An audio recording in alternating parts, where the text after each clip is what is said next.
व्यवस्था में अभी मौर्य जी ने एक बात की थी, इसके मेरिट और डिमेरिट। दुनिया में कुछ भी एब्सोल्यूट नहीं होगा।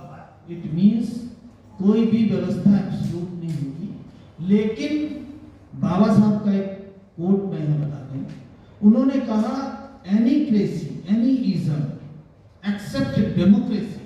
भारत में किसी भी तरह का, कहीं कम्युनिज्म है, कहीं फासिज्म है, कहीं व्यक्तिवाद वाला है, तानाशाही वाला है, कहीं पे राजतंत्र है, नाकी है, कहीं पे इंपीरियलिज्म है, जो भी है उसमें उन्होंने कहा भारत में केवल लोकतांत्रिक व्यवस्था से भारत के लोगों का कल्याण होगा।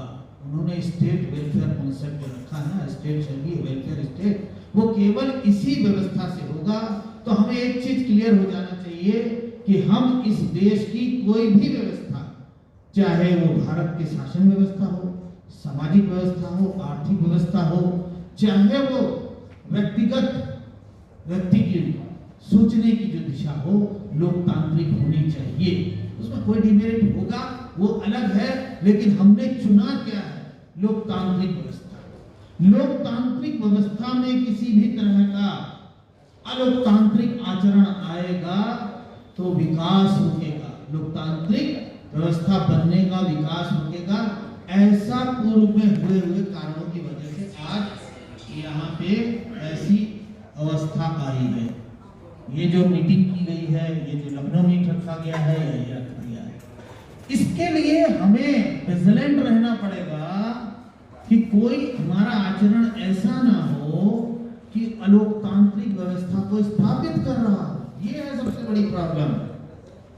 अगर संगठन, जिस संगठन ने क्लेम कर लिया है कि हम भारत में व्यवस्था परिवर्तन करेंगे, भारत में लोकतंत्र स्थापित करवाएंगे, हमारा संविधान क्योंकि चाहता है कि भारत में लोकतंत्र स्थापित हो, तो उस संस्था का तो ये पूर्णतः दायित्व है कि वो अपने कैरेक्टर, संस्था का कैरेक्टर मतलब उसके पदाधिकारियों का, उसके कार्यकर्ताओं का, उसके सभी विंग, उनका कैरेक्टर लोकतांत्रिक हो।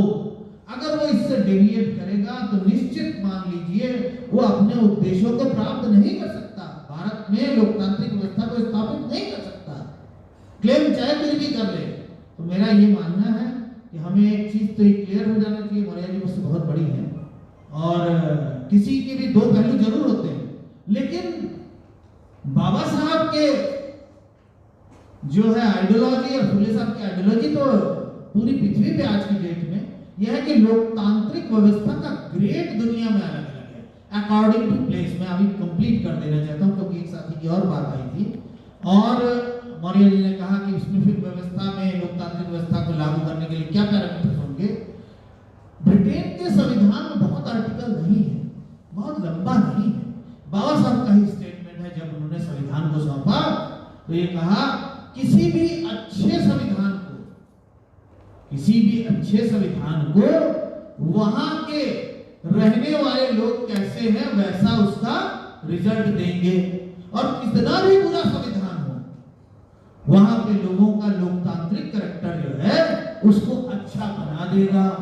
इसीलिए संविधान में अमेंड करने के उसमें इतनी फ्लेक्सिबिलिटी रखी है उन्होंने, जिससे कि हम उसको बेहतर संविधान, अगर कहीं कोई कमी है तो उसको कर सकते हैं। सिमिलर के प्रैक्टिस संगठन में भी हो सकती है।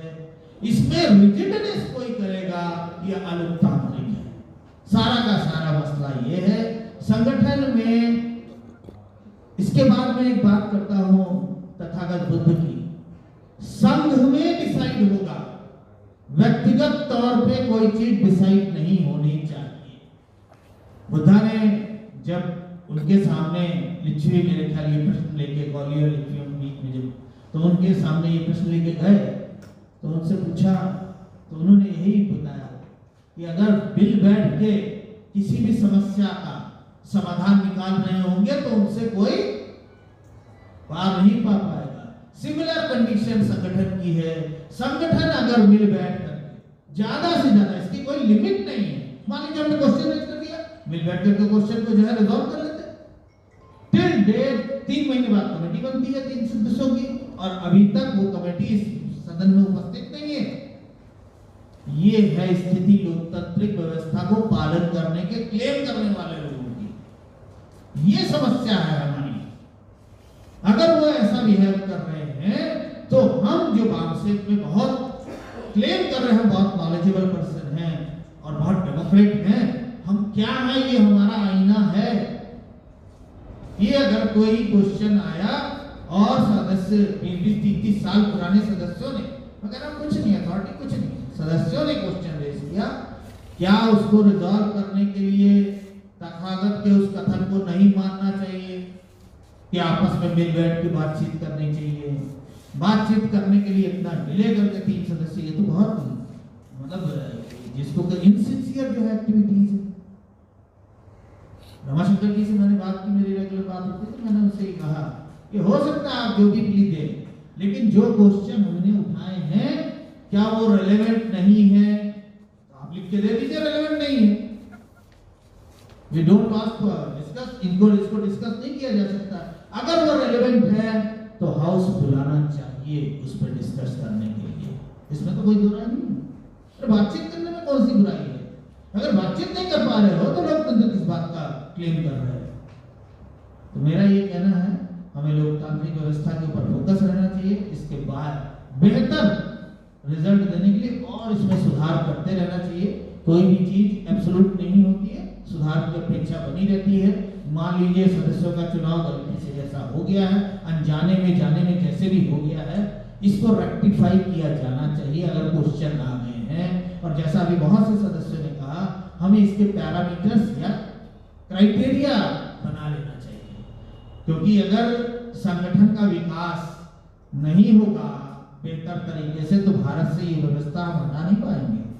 जिस व्यवस्था को हटाने के लिए हम इतना दिन रात सोच रहे हैं, कोशिश कर रहे हैं, मंचों से क्लेम कर रहे हैं, बहुत अच्छा बोल रहे हैं, लेकिन उसके लिए हमें कोशिश के लिए इन प्रैक्टिकल ये होना चाहिए कि हमको ऐसी कोई, अगर ये क्वेश्चन रेज हो रहे हैं, ऐसी स्थिति आ रही है, पूर्व में आ रही है, पास्ट में आ रही है, बात नहीं, अभी क्वेश्चन आ गए हैं, आपको इन चीजों को रेक्टिफाई करने के लिए ऐसे पैरामीटर्स क्राइटेरिया बना लेने चाहिए।